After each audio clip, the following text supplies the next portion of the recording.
Hello viewers, আসসালামু আলাইকুম। Welcome back to my channel. কেমন আছেন সবাই? আশা করি সবাই অনেক ভালো আছেন। আজকে রেসিপি শেয়ার করব আলু দিয়ে মুরগির মাংস ঝোল রেসিপি।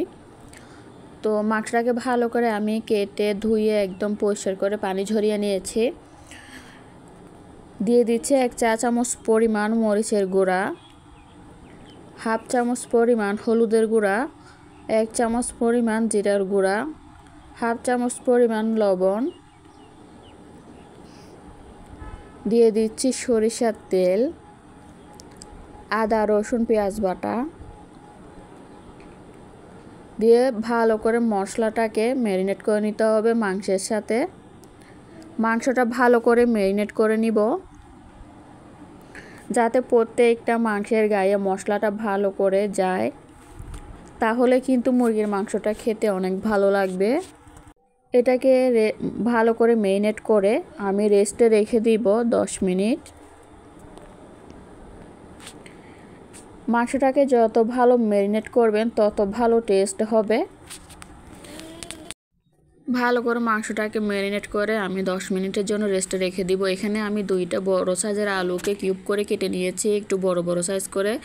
মিডিয়াম সাইজের 3টা পেঁয়াজ কুচি করে নিয়েছি। একটা হাঁড়ি বসিয়েছি চুলায়, তেল গরম করে ওই তেলের মধ্যে আলুগুলো ভেজে নিব। নুন হলুদ ছাড়াই কিন্তু আলুটা ভেজে নিতে হবে। তো ভালো করে আলুটাকে ফ্রাই করে নিব।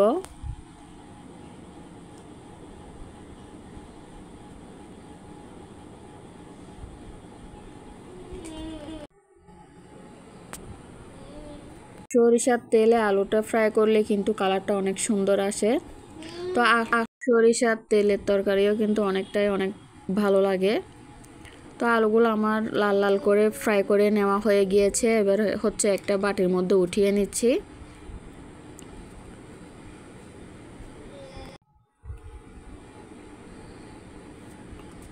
আলুগুলো উঠিয়ে নেওয়া হয়ে গিয়েছে। ওই তেলের মধ্যে গরম মশলা দিয়ে দিচ্ছি, এলাচ দারচিনি তেজপাতা দিয়ে ভালো করে যখন সুন্দর একটা ফ্লেভার বের হবে তখন হচ্ছে সেই ম্যারিনেট করে রাখা মাংসটা দিয়ে দিচ্ছি। মাংসটা দিয়ে অনবরত নাড়াচাড়া করে ফ্রাই করে নিতে হবে। মাংসটা ভালো করে কষিয়ে নিতে হবে যাতে কষানোর মধ্যে মাংসটা অনেকটাই হয়ে যায়। দেখবেন কষাতে কষাতে মাংসটার ফ্লেভারটাও অনেকটাই সুন্দর হচ্ছে, সুন্দর একটা স্মেল বের হচ্ছে। মাংসটা প্রায় কষানো হয়ে গিয়েছে।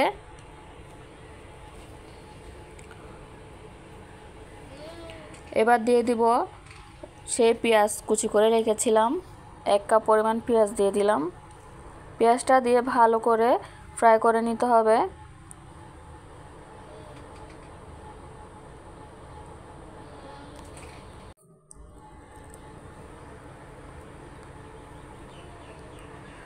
এবার হচ্ছে সেই ভেজে রাখা আলুটাও দিয়ে দিলাম। আলুটাও দিয়ে ভালো করে মাংসের সাথে কষিয়ে নেব।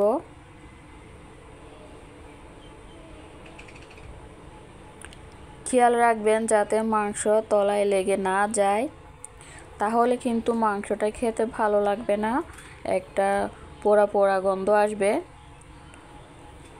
ভালো করে মাংসের সাথে আলুটাও ভালো করে কষিয়ে নিচ্ছি। আমি কিন্তু পানি ছাড়াই কষিয়ে নিচ্ছি, আপনারা চাইলে একটু পানি দিয়ে কষিয়ে নিতে পারেন।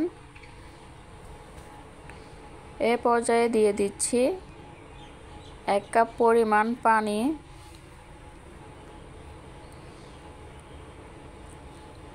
আমি এখানে 2 কাপ পরিমাণ পানি দিয়ে দিয়েছি, আপনারা চাইলে কমিয়ে বাড়িয়ে দিতে পারেন। যতটুকু ঝোল রাখবেন ততটুকুই পানি দিবেন। মাংসটা ঢেকে ভালো করে রান্না করে নিচ্ছি 10 মিনিট। 10 মিনিট পর ঢাকনাটা উঠিয়ে আবারও ভালো করে মিশিয়ে নিচ্ছি।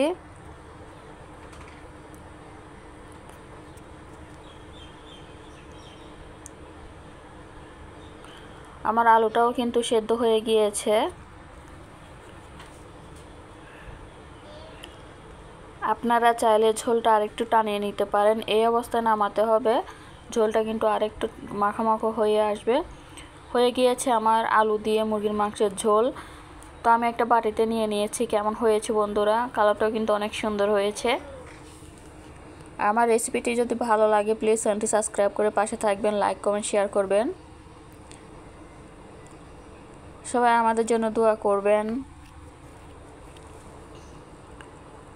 এইভাবে করে আপনারা বাসায় একবার হলেও ট্রাই করবেন, আশা করি ভালো লাগবে।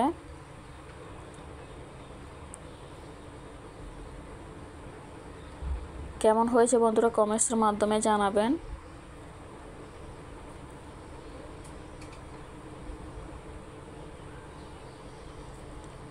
কালারটা কিন্তু অনেক সুন্দর হয়েছে। আসসালামু আলাইকুম, আল্লাহ হাফেজ।